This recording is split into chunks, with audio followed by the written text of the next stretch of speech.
Hello to everyone who calls the fantastic city of Albany, New York your home. This is the Albany News Update Show. I am your dilapidated host. Come on now, I'm not that old. Jonathan Madden. And back in the sidekick chair is our own Brian McKenzie. Brian, we missed you. Yeah, I'm sure you did. You replaced me in like a heartbeat. With this. Ugh. You're grabbing that pole a little tight. And for the 5th time, I want to remind the viewing audience that we are not part of the Writers Guild of America, but apparently fresh content doesn't matter based on our recent viewing numbers. That's not funny. Now they're laughing. So screw the WGA. Who needs them? I'm just kidding. You can still call all of them. I hate country stations. It's not WG.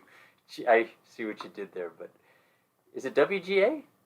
Oh, that's WGNA. Yes, sorry. It is. All right. Carry on. Let's see what's happened in and around the Capital District and poke some fun. The Times-Union reported the Excelsior Pass Plus app is to be shut down after its use plummeted and costs soared. Wait, a state-sponsored app development program's cost soared? IBM originally quoted $2.5 million, or one-half the price of Kathy Hochul's State of the State speech. But later, IBM said it would cost $17 million. JK, final cost was $64 million. Plus $200,000 a month. $64 million. That's about 13 State of the State speeches. So you know that's a lot of money. You're getting a double-digit State of the State speeches. A lot of dough. State officials said that the app would be salvaged and repurposed, potentially as a secure place to store different forms of state identification. But that didn't pan out. Except we're being told that you will be able to use it to buy Chick-fil-A on the Thruway. Except on Sundays.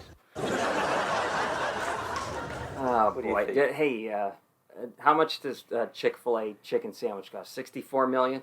60, maybe. I'd tell you, it cost enough to shut down the 99 restaurant in Clifton Park, and it didn't even open yet. That's some intimidation right there. Hey, why does a speech cost $5 million? Where is the oversight? Because it can. $5 million speech. Are you kidding me? That was a steal compared to the app. $64 million. $64 million. Seriously? All it did was keep track of your vaccines. Anyways. Let's move on to... Did you keep your vaccines on there? Yeah, I did. Yeah, and so did I. And do you want to know how many people asked for it? Zero. Yeah. No one. Let's move on to some alarming news. Multiple news outlets reported the College of St. Rose has received a warning that its accreditation is in jeopardy over finances. Apparently, St. Rose didn't get the memo that they could charge 10 times what their degrees were worth, since everyone was totally okay with crushing student debt. Also, it probably didn't help when they bought, a quarter of Albany's houses. I think they own the entire quadrant down there. Coming soon at the intersection of Madison and Partridge Street, Santa Rosa Self-Storage and Hostel. Anything to make a buck, right? You gotta get those finances up. Unbelievable. I can't believe it. Every college is flush with cat. They're charging... What kind of degrees do you get from that place? Divinity? They need Not the water kind. They need divine intervention. It's divine intervention. There you go. Plus one for the religious bent, Saint Rose. Moving on.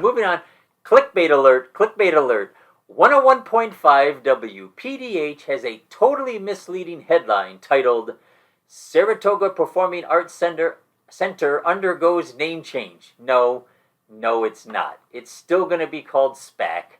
It's just that for any concert put on by Live Nation, they're going to say it's being held at the Broadview stage at SPAC. They've since changed the headline, but still, not cool, 101.5 WPDH. Not cool. Also, Broadview Bank is the result of CEFQ and Capcom merging, and the logo is crap. I could see the marketing meeting. Let's have a B. Okay. but let's put some really cool, modern-looking parentheses. Yes. Okay, but I still think it needs something more. So how about another set of thinner parentheses? Yes, that's it. We've hit it. There's the logo. All right. Parentheses. I have never heard of WPDH. No, it's an obscure. It's the home of rock and roll. And I've never heard of Broadview Bank. You've never heard of Broadview Bank? Where have you been? It's FQ and Capcom have merged. How many freaking banks do we need? I'm hoping more since we've lost a couple recently. Silicon Valley, First Republic. Doesn't anybody keep money in their pillow? Underneath their pillow or mattress anymore? There are a lot more now. Oh, I don't, by the way. Sure. Need any home invasions? The Daily Gazette reported that State Senator James Tedisco, shown here, begging his constituents to please visit New Schenectady. He has finally gotten the state legislature to pass a bill he sponsored creating an internship program for veterans. Well, that's nice. Tedisco first introduced the legislation in 2014 to create the Veterans Internship Program, or VIP. Yes, I like that. That's a good acronym. The bill would set aside 10% of the current internship programs for people who were honorably discharged to help them pursue future employment. The legislation passed both houses in the final weeks of the legislative session last month. This sounds like a great idea, so what the took so long? I'm serious, 2014, it's been almost 10 years, really? And Hochul still's got to sign into law, it's not guaranteed. But if anything, this sounds like a good idea. And no news outlet reported why it took so long. Well, they really wanted the veterans to become really veterans. I guess so. These poor guys, hey, I'm all for helping out veterans. 10 years, guys, really? We can't do any better than that? Employment. I mean, what have they been doing in the meantime? They just haven't been getting internships at the state. Sitting around waiting? No, they just haven't got internships. They can still get jobs, but still, I don't know, tout no horn, 10 freaking years. Anyways, BMac. Way to go, Jim. BMac. Way to go. BMac. It is time for the BMac attack, Brian. I'll turn it over to you. Wait, I think we have applause. Ooh, here they are. Rousing applause. Rousing. Yeah, they're glad I'm back. Okay, you're done. Go for it. Nice job last week, Baker. Oh, yes. With the help of your friend here. Looking a little flat. Well, Jonathan, nothing in the area really drew my fancy enough this week to focus my entire BMac attack on one subject. Ooh. Big surprise there. Not much going on in the Capital District. Oh. So I've elected to make a few observations on some items that caught my attention. Okay. So here we go. Heavy topic to start with. Drug use. Specifically fentanyl. Extremely dangerous, you know. Oh, I know. I mean, not from experience, no. I just know. I read about it. Okay. Anyway. The Schenectady police have just put out a warning for people suffering from drug dependence disorders to use their test strips prior to using drugs that may be laced with the deadly additive. Oh, that's nice. Yeah.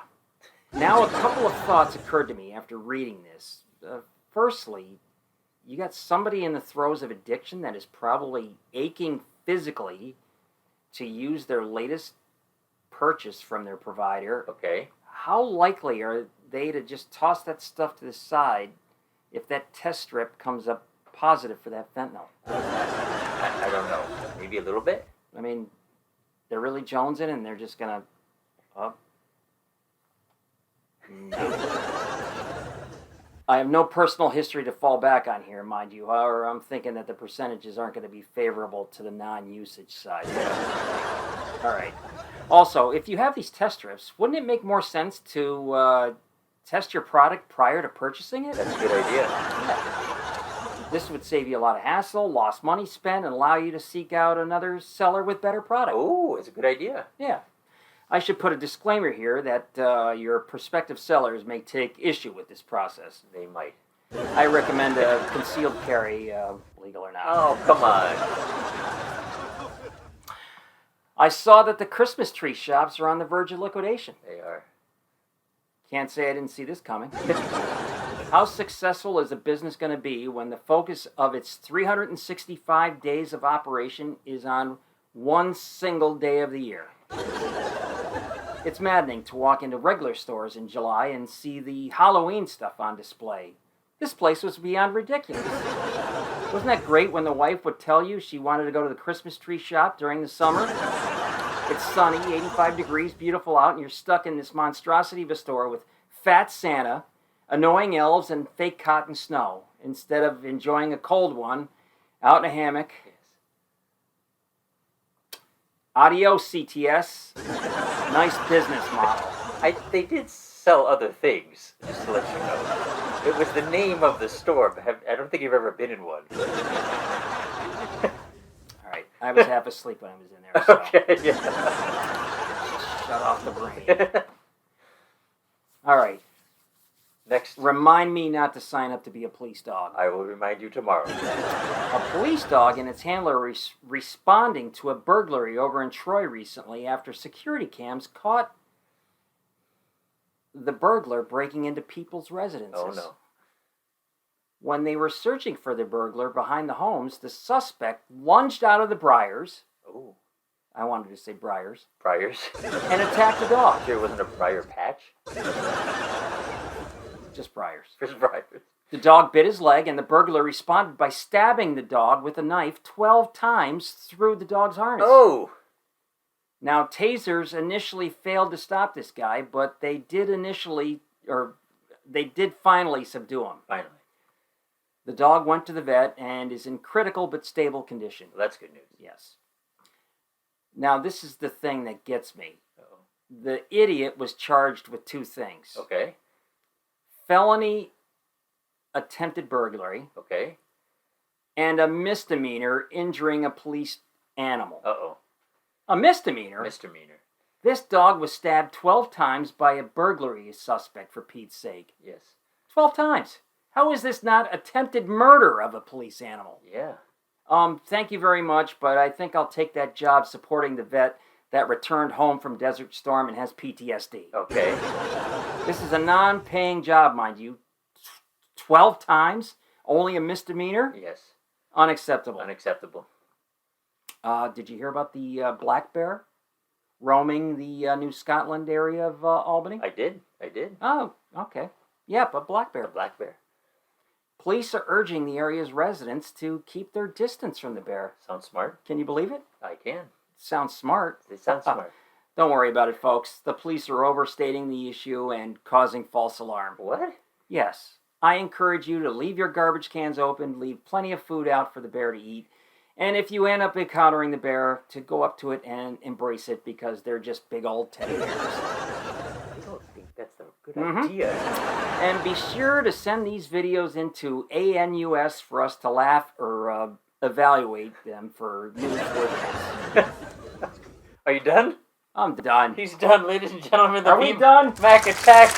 We're done. There it is. We're done. They're both done. Thank goodness gracious me. Don't listen to him on the bear thing. I'm just letting you know.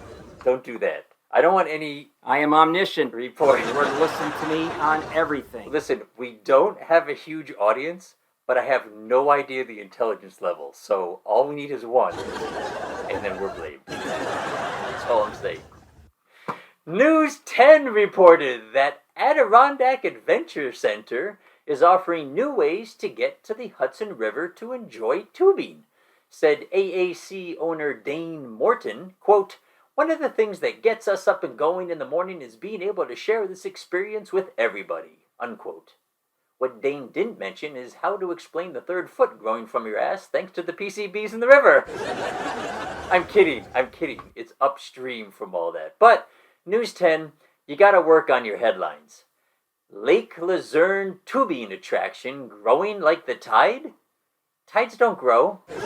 They don't grow. They rise and they fall. Do you mean rising like the tide?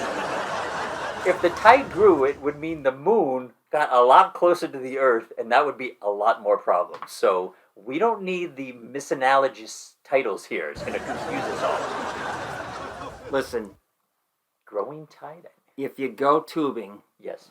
just remember to bring those goggles. Okay. And then when your face goes underneath the water, you can see all the three-eyed fish. You can. It's a sight to behold. Met your one-armed ass. One-footed ass. I don't know. Whatever it is. CBS 6 Albany ran a story. Shout out to CBS 6, by the way, for having the longest URL for a story. Here it is. I took up all the... Here, we're just going to run it. We're just going to run it. Here it is. There it goes. Yeah, it's still going. Here we go. It's moving. It's going. You don't even need to read the story. Just read the URL. Still going. Still going. You got it? You getting it down? You're getting it down. Still going. Still going. Correctional facility, inmate, officer, sergeant, incarcerated. Now I'm on the fight hashtag. Back of my hand. There it is. Holy cow. Here we go. Anyways, the story was about how 9 Coxsackie Correctional Facility staff members were injured while stopping a fight. 9 staff members injured? That must have been one hell of a fight they broke up. What, with like 50 people fighting? How many? Two? 2 inmates. Now, don't give me grief about this. I understand the danger that correctional facility staff members go through every day, and I am not making light of that, but dear Lord, you'd think after the first 6 staff members got hurt, they'd pull out a taser or something. To be fair, one of the inmates had a sharpened toothbrush, so... I don't know. Let them beat the hell out of each other. You know... I was surprised at the minuscule number of inmates. Stand back. The prisons are overcrowded, correct? I don't know. This is Coxsackie. I don't think so. No, the prisons across the board are overcrowded. Okay. This is one answer to reducing the prison population. Which is? Just let them duke it out. No, come on. You're filled with terrible advice this show. Don't listen to anything he's saying. Fight to the death. No, it's supposed to be rehabilitate. You killed 2 birds with one stone. No pun intended. Don't listen to Brian. WAMC reported the Daily Gazette is going to move their printing operations from Schenectady to Springfield, Massachusetts. So now the Albany News Update Show will not be the slowest outfit to report on the local news. It will take some time, right, to get the newspapers all the way from Springfield over here. So I hope it can still be delivered. Why is anybody moving to Springfield? Well, it's a dump. You are just on fire this show. My goodness gracious me. We're supposed to make the audience laugh, and you are even bringing me down. This is not cool. Not cool. Let's move on to production. He's got me all riled up tonight. Oh boy. Let's go on. And finally, we have the Albany News Update Show Anus of the Week, although it's plural, so it's the Albany News Update Show Anai of the Week. Yes, I looked it up. Anai is plural. No. For anus. No, it is. No, anuses. Anuses is acceptable as well, but it's also Anai. Really? And don't Are you serious? bother looking at my search history because I have completely wiped it out. You probably, yeah. He went over to images, folks. Oh, no, I didn't. Okay, accidentally. Oh, yeah, okay. And yes, just when you think the Albany area is shedding its upstate redneck image, along comes these yokels. News Channel 13 reported 2 men destroyed a driveway while it was being repaired in the town of East Greenbush. And yes, they look exactly like you'd think they'd look. There they are. Although maybe they can answer the age-old question, why do we drive on destroyways and destroy on driveways? Wait, that's not right. But you know what I'm saying. Doop-a-doop-a-doo. What are these guys on? They must have been on something. The one guy, he seems proud of his work. Anyways, congrats you two on your News Anus Awards. Thank you for joining us on the Albany News Update Show. Check out the stories we've highlighted in the description below. Please support the local news. We had fun, and you've been